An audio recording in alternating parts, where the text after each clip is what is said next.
तो बच्चों, हम जैसा कि हमारा ट्रेंड है कि हम इनसे अनुमति लेकर के ही काम शुरू करते हैं, तो ठीक है, हम आज पहला टॉपिक शुरू करेंगे और इनसे प्रार्थना करके कि हम पहला टॉपिक डिस्कस आपके साथ करते हैं। तो जैसा कि थंबनेल में आपने देखा भी कि बेसिक को स्ट्रांग करना है, तो पहला जो वर्ड है तो वो एलिमेंट एंड सिंबल, ये बात हमको समझना है। तो देखो, जैसे अगर हम बता दें कि ये है हमारे पास हाइड्रोजन, तो हाइड्रोजन एक एलिमेंट है बच्चों। हाइड्रोजन क्या है? एक एलिमेंट है और इसका एटॉमिक नंबर ये 1 होता है और इसका एटॉमिक मास नंबर भी ये 1 होता है। तो ये चीज़ जो लिखी गई है, ये लिखी गई है एटॉमिक नंबर। और ये क्या लिखा गया है बच्चों? ये लिखा गया है एटॉमिक मास नंबर। ये लिखा गया है एटॉमिक मास नंबर। तो अब प्रश्न है कि एलिमेंट क्या है, तो उससे पहले कुछ बातें आप जान लें कि ये पीरियोडिक टेबल आपके सामने है और इसमें 118 एलिमेंट हैं। इसमें कितने एलिमेंट हैं? इस लास्ट एलिमेंट, जैसे पहले एलिमेंट का नाम है हाइड्रोजन, तो लास्ट एलिमेंट का नाम है आग्नीसन। तो इसका जो एटॉमिक नंबर है वो है 118, मतलब कि 118 एलिमेंट है। ये सारे एलिमेंट ही हैं। अब देखिए, हम फ़र्क समझेंगे 2-3 चीज़ों को जब एक साथ करेंगे हम। ये भी वही पीरियोडिक टेबल है, ये सब एलिमेंट हैं। तो ये सारे एलिमेंट हैं। कितने एलिमेंट हैं? देखिए, आप यहाँ पर लिखा गया है 118 टोटल एलिमेंट हैं। गुरुजी ये क्या बता रहे हो? गुरुजी ये बता रहे हैं कि ये जो संपूर्ण ब्रह्मांड है, तो आपको ये जानना है कि ये कंप्लीट ब्रह्मांड, वैज्ञानिकों ने ये पाया कि this universe is made by only 118 elements. तो ये पूरी जो गैलेक्सी आपको दिख रही है, ये जो पूरी गैलेक्सी है, ये पूरी गैलेक्सी किससे बनी हुई है? 118 एलिमेंट से मिल कर के बनी हुई है। मतलब इसके अलावा वैज्ञानिकों को और कोई एलिमेंट नहीं मिला। गुरुजी एलिमेंट क्या है? तो ये प्रश्न तो आएगा ही। तो यहाँ आप इस चीज़ को देख लें कि ये पूरी गैलेक्सी जो है, मतलब पूरा ब्रह्मांड, हम सब स्वयं, ये 118 एलिमेंट से ही मिल कर के बने हुए हैं। और अगर हम और आगे बात कर लें, ये हमारा सोलर सिस्टम है। तो ये भी सब कुछ, यानी जब गैलेक्सी तो उसी में सोलर सिस्टम और उसी में हमारी बॉडी भी है। तो सब कुछ किससे बना हुआ है भाई? एलिमेंट से ही बना हुआ है। तो अब हम धीरे धीरे इस पॉइंट पर पहुंचेंगे कि एलिमेंट क्या है। तो देख लो, डिफिनीशन क्या लिखी गई? An element is pure substance made of one. देखो, इसमें जो कुछ भी लिखा गया है आप आराम से पढ़ लीजिएगा। मैं आपको बहुत क्लियर कर दूं, अगर एक प्रैक्टिकल एग्जाम्पल से आपको समझा दूं, तो मैं ऐसा कहूँगा कि एलिमेंट क्या है। तो एलिमेंट एक मैटर है। एलिमेंट क्या है? कोई मैटर एलिमेंट हो सकता है जिसमें सारे एटम सेम टाइप के हों। All atoms are same type. All atoms are same type. देखो, ध्यान दो। अब इसका एक गुरुजी एग्जाम्पल दे दो। एग्जाम्पल ये दे दिया कि हमारी घर में माताएं बहनें गोल्ड, हमारी घर में माताएं बहनें गोल्ड को किससे, गोल्ड का सिंबल क्या है? AU। हम घर में हमारी माताएं बहनें गोल्ड का आभूषण पहनती हैं। तो जब आप इसको तोड़ोगे, ब्रेक करोगे, ब्रेक डाउन, तो जब इसको आप तोड़ोगे तो AU के एटम में ये टूटेगा। अगर हम इसको तोड़ें तो ये AU के एटम्स में टूटेगा। तो गोल्ड एक एलिमेंट है। अब देखो, मैं क्या बताना चाह रहा हूँ। मैं अगली बात से आप हो सकता है बिल्कुल समझ जाएं। जैसे घर में हम NaCl नमक जो खाते हैं, अगर इसको हम तोड़ेंगे तो यहाँ से ये एलिमेंट नहीं है, यहाँ से हमको दो नए एलिमेंट मिलेंगे, एक मिलेगा सोडियम और एक मिलेगा क्लोरीन, Cl मिलेगा, है ना। दूसरा देखो, रासायनिक संकेत पूरी दुनिया के वैज्ञानिकों द्वारा तत्वों को संक्षेप में यानी एलिमेंट और आसानी से दर्शाने के लिए एक सार्वभौमिक भाषा के रूप में उपयोग किए जाते हैं, है ना।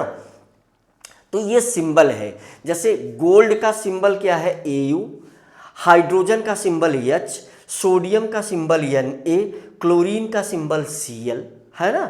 तो जैसे कैल्शियम का सिंबल, जैसे आगे बढ़ें और एलिमेंट के विषय में तीसरा पॉइंट, चौथा पॉइंट, ये आप आराम से पढ़ो। मुझे ऐसा लगता है कि ये पॉइंट आपको लिखना और पढ़ना चाहिए, और मैं इन्हीं चीज़ों को शार्ट में आपको समझाने का प्रयास करता हूँ कि एलिमेंट क्या है। देखो, जैसे अगर हम आपसे पूछें कि भाई मैटर क्या है, तो आप कहोगे कि सर इतना सरल सवाल आपने कर लिया। तो मैटर तो तीन ही प्रकार का होता है, या तो मैटर जो है सॉलिड होगा, या लिक्विड होगा, या तो गैस होगा। तो मैं कहूँगा कि ये मैटर ये दो ही प्रकार का हो सकता है, मैं ऐसा भी कह सकता हूँ।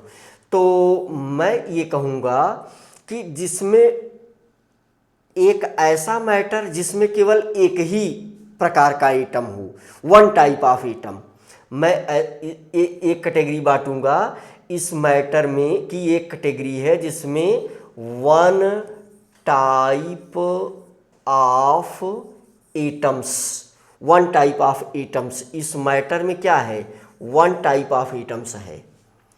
तो इसे ही हम क्या कहेंगे, एलिमेंट कहेंगे, जैसा कि डिफिनीशन में भी दिया गया था। और जिसमें दूसरी कैटेगरी क्या बन जाएगी, इस मैटर में more than one type of atom है, इस मैटर में more than one type of atom. तो इसमें ये जो मैटर है, मैटर की दो कैटेगरी है। एक कैटेगरी मैटर की क्या है, इसमें वन टाइप का एटम प्रेजेंट है, इसी को हम क्या बोलेंगे, एलिमेंट। अगर किसी मैटर में मोर देन वन टाइप का element, more than one type of atom present हो, more than one type of atom present हो, है ना, तो ये अब एलिमेंट नहीं होगा।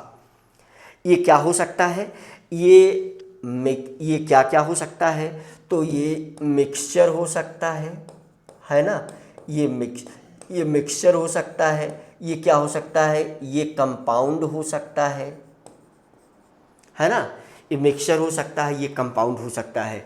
आगे भी और भी डिफिनीशन एलिमेंट की दी गई हैं, है ना, ये एलिमेंट के विषय में लिखा गया है। जैसे क्या मतलब है इसका, जैसे देखिए आप ध्यान दें यहाँ पर, तो देखिए कैल्शियम हमारी बोन्स के लिए आवश्यक होता है, तो कैल्शियम को रिप्रेजेंट करने का ये मेथड है, C कैपिटल लेटर, A जो है स्मॉल लेटर। जैसे क्लोरीन को अगर आप रिप्रेजेंट करें, अगर ऐसा लिख दें आप, तो ये गलत रिप्रेजेंटेशन है। तो इसका सही रिप्रेजेंटेशन कैसे किया जाएगा, C capital letter, L small letter. अगर एक वर्ड है, जैसे फास्फोरस को एक ही वर्ड, तो वो हमेशा कैपिटल लेटर, फास्फोरस एक ही लेटर से रिप्रेजेंटेशन है तो P। अब जैसे चांदी है, चांदी का दो वर्ड से रिप्रेजेंटेशन है, AG, A capital letter, G small letter. तो एलिमेंट को हम बहुत अच्छे से समझें, एलिमेंट क्या है। जैसे चांदी एलिमेंट है, फास्फोरस एलिमेंट है, कैल्शियम एलिमेंट है, लेकिन हमने क्या बताया, ग्लूकोज एलिमेंट नहीं है, वुड एलिमेंट नहीं है ना, CO2 एलिमेंट नहीं है, H2O एलिमेंट नहीं है ना। तो ये सारी चीज़ें एलिमेंट नहीं है। तो एलिमेंट हमको बहुत अच्छे से समझ में आना चाहिए। ये देखो कुछ पॉइंट इसमें लिखे गए हैं। जैसे रिप्रेजेंटेशन के लिए ये तरीका अपनाया गया है, जैसे हाइड्रोजन, इसमें क्या समझाया गया है, रिप्रेजेंटेशन के लिए जैसे हमने वर्ड लिखा हाइड्रोजन, है ना, तो हाइड्रोजन का पहला वर्ड ले लिया गया, इसका सिंबल बना दिया गया।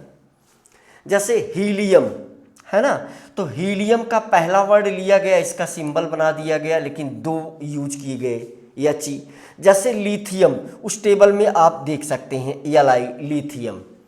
तो ऐसे ही कुछ नाम, जैसे यहाँ पर देखो ऐसे जब हमारे सामने अगर सोडियम लिखा जाए, सोडियम, तो फिर क्या होना चाहिए था, इसका रिप्रेजेंटेशन यस से कर दिया जाता, लेकिन यस से नहीं रिप्रेजेंट किया जाता, यस से तो सल्फर को रिप्रेजेंट किया जाता है।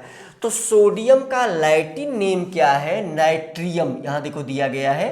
ये सब आपको पढ़ करके लिखना चाहिए और मुझे उम्मीद है कि आप लिखेंगे भी। तो इसलिए उस नाइट्रियम से इसका जो करेक्ट रिप्रेजेंटेशन है वो क्या है, Ni। तो ऐसा भी कभी मिलेगा, तो ये भी आपको जानने की आवश्यकता है। अगला वर्ड क्या है, वो पीरियाडिक टेबल ही दिखाया गया था। उस पीरियाडिक टेबल में ये जो है एटॉमिक नंबर और इलेक्ट्रॉनिक कन्फिग्रेशन, इस चीज़ को आप लिख करके रखिएगा, पढ़ करके रखिएगा। अगले वाले लेक्चर में जब हम एटॉमिक नंबर को पढ़ेंगे तो उस वाले लेक्चर में ये चीज़ें और क्लियर होंगी। मतलब क्या करना है, जब भी आप अगला लेक्चर देखने आएँ तो 2 मिनट या 5 मिनट में इस चीज़ को क्या कर लें, रिवाइज कर लें। तो मिलते हैं अगले लेक्चर में।